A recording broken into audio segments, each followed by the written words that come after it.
تو آپ مراقبے میں جب بیٹھیں تو چاہے آپ چوکور بیٹھیں آلتی پالتی مار کے یا عطیات میں بیٹھیں، یہ آپ کی اپنی مرضی ہے، مگر ایک حیت میں بیٹھیں۔ شروع میں 5 منٹ بیٹھیں گے، پھر مجاہدے سے 10 منٹ بیٹھیں گے، پھر 15 منٹ۔ جو 5 منٹ نہیں بیٹھ سکتا تھا وہ 2 گھنٹے بھی بیٹھ جائے گا، عادت بن جائے گی۔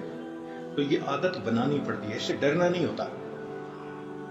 پہلے تو شیطان کہتا ہے کہ بس ٹانگ ٹوٹ جائے گی، اور جب بیٹھنے کی عادت پڑ جائے گی تو پھر کہتا ہے اب تو تیری گردن ٹوٹ جائے گی، کیونکہ ہر وقت سر جھکا کے بیٹھے رہنے سے گردن میں بھی درد ہوتی ہے۔ مگر ایک عادت پڑ جاتی ہے، پھر گھنٹوں انسان بیٹھتا ہے، سکون پا لیتا ہے اس کنڈیشن میں۔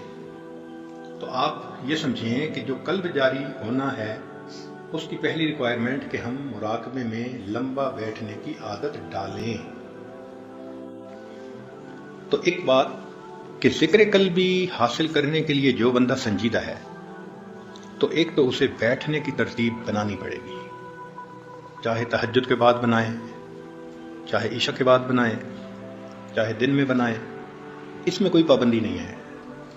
جو سہولت کا وقت ہے اس وقت میں بنائیں، مگر بیٹھیں صحیح، ٹائم کھلا ہو۔ جب آپ بیٹھ گئے تو اب سب سے پہلی چیز کیا ہوگی کہ شیطان شیطانیت دکھائے گا، اور وہ برے خیالات شہوانی شیطانی بھرمار کر دے گا۔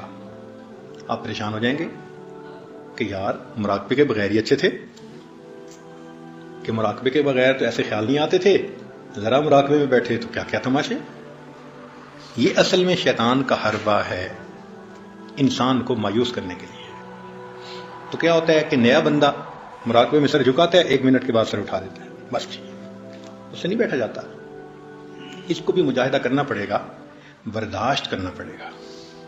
اس کی مثال یوں سمجھیں کہ اگر کسی کمرے میں بلی نے پخانہ کر دیا ہو تو جیسے ہی آپ دروازہ کھولیں گے تو بو تو آئے گی، اب آپ فوراً دروازہ بند کر دیں تو بو تو نہیں نہ ختم ہو سکتی۔ بو ختم کرنے کا ایک ہی طریقہ ہے کہ دروازہ کھولیں، بو کو برداشت کریں اور نجاست کو صاف کریں، ہمیشہ کے لیے ختم۔ اسی طرح جب ہم مراقبے میں بیٹھتے ہیں اور دل کا دروازہ کھولتے ہیں تو شیطان بلی نے وہاں نجاست کی ہوتی ہے، تو بو کو دیکھ کے بند کرنے کی ضرورت نہیں ہے، بیٹھے رہیں۔ یہ سوچیں کہ اگر اس دل کو میں لے کے اللہ کے سامنے گیا تو کیا شکل دکھاؤں گا کہ تمہارے دل میں یہ کوڑا کرکٹ بھرا ہوا ہے، یوں تم نے میرے گھر کو برباد کیا، ویران کیا۔ تو بلکہ دل میں افسوس ہو کہ میں نے بڑی دیر کے بعد اس چیز کو ریئلائز کیا کہ مجھے دل کو سنوارنا ہے، صاف کرنا ہے۔ تو بیٹھے رہیں، جو خیال آتا ہے بیٹھے رہیں۔ ہوگا کیا کہ پہلے دن 100 خیال آئیں گے، پھر 99 ہو جائیں گے، پھر 98 ہو جائیں گے، پھر 97۔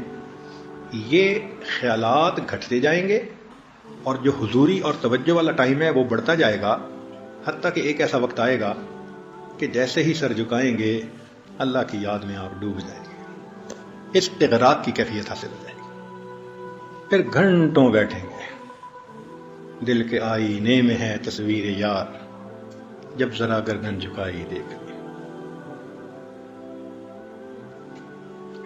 تو اس میں بیٹھنا، اور دوسرا وساوس سے مت گھبرانا، اور تیسرا کیفیت کا ٹھیک ہونا۔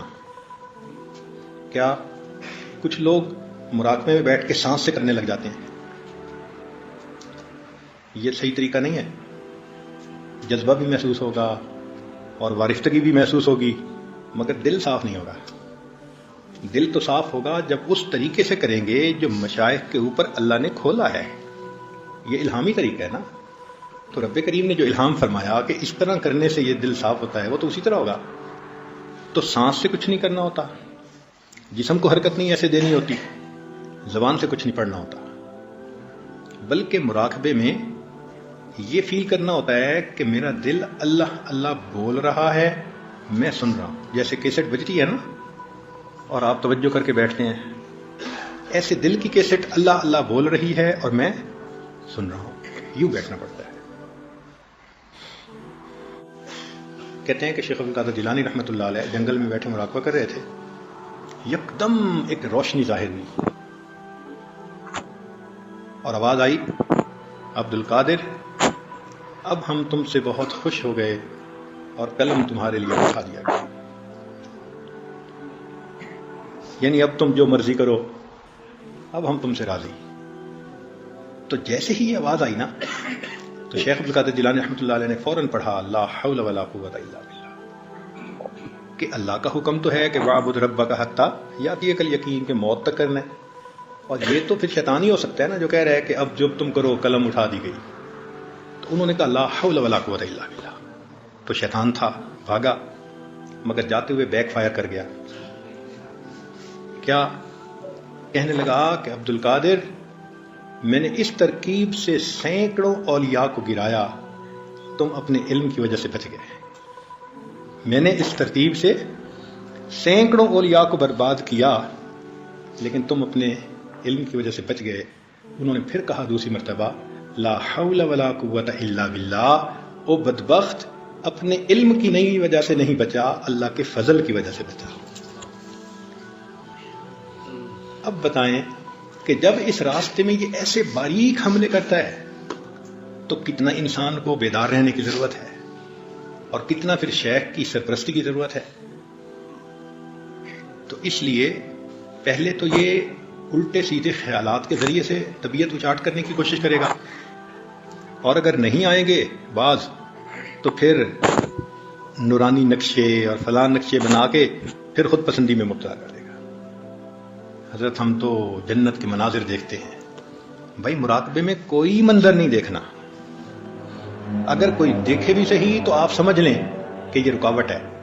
مراقبے میں صرف اللہ اللہ سننا ہے، اس کے سوا کچھ بھی اگر ہے تو وہ ٹریپ ہے. کلیئر ہو گیا نا؟ اس کے علاوہ اگر کچھ ہے تو وہ ٹریپ ہے. مقصود ہے اللہ اللہ سننا. ہمارے حضرت رحمۃ اللہ علیہ فرمایا کرتے تھے کہ کامل مشائخ ایک ایسے مرتبے پہ اللہ ان کو پہنچا دیتا ہے کہ غافل دل والا آتا ہے، ان کی انگلی قلب پہ لگ جاتی ہے، دل جاری ہوئے بغیر بندہ پیچھے نہیں ہٹتا. یہ الگ بات ہے کہ اس کو خود نہیں پتہ چلتا، مگر اس کی یہ پہچان ہے. پھر نیکی کو جی چاہتا ہے، پھر انسان نیک بن جاتا ہے، پھر زندگی بدل جاتی ہے، پھر داڑھی بھی رکھ لیتا ہے، پھر نمازیں بھی پڑھتا ہے. زندگی میں ایک جو تبدیلی محسوس ہو رہی ہے، یہ کیسے ہو رہی ہے؟ اصل میں وہ دل جاری ہو گیا شیخ کی.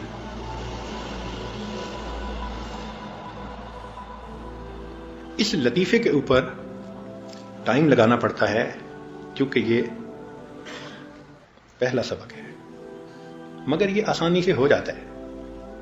ایک نقطہ ذہن میں رکھیں، دنیا بھر کی کتابیں اٹھا کے دیکھ لیں، ان کا پہلا سبق ہمیشہ آسان ہوگا. کوئی کتاب ایسی نہیں کہ جس کا پہلا سبق سب سے مشکل ہو. پہلا سبق ہمیشہ آسان ہوتا ہے، اور یہ سلسلے کا پہلا سبق ہے تو اللہ نے اس کو بھی آسان بنایا ہے. مشکل نہیں ہے. ہاں ایک نیت کرنی پڑتی ہے، کمٹمنٹ کرنی پڑتی ہے کہ اللہ بس میں یہ نعمت چاہتا ہوں. یہ تو نہیں نا کہ ادھر مراقبہ کیا اور باہر نکل کے نیلے کو بھی دیکھا، پیلے کو بھی دیکھا، اس کو بھی دیکھا، اس کو بھی دیکھا تو ساری اثرات ختم ہو. ایک بد نظری مہینوں کی محنت کو ایک لمحے میں ختم کر کے رکھ دیتی ہے. ایک بد نظری. تو جھوٹ سے احتیاط، غیبت سے احتیاط، کھانے پینے میں احتیاط، ان سب چیزوں سے احتیاط کرنی پڑتی ہے. یہ نعمت تب ملتی ہے. جن لوگوں نے بھی حاصل کیا انہوں نے محنت بہت کی، اور وہ محنت کیا تھی؟ یہی کہ زندگی کو شریعت و سنت کے مطابق بنایا اور ٹائم لگایا، اور اللہ تعالیٰ پھر یہ نعمت دے دیتے ہیں. جب بیٹھتا ہے انسان بیٹھتا ہے تو بیٹھنے والے کو خالی تو نہیں لوٹاتے.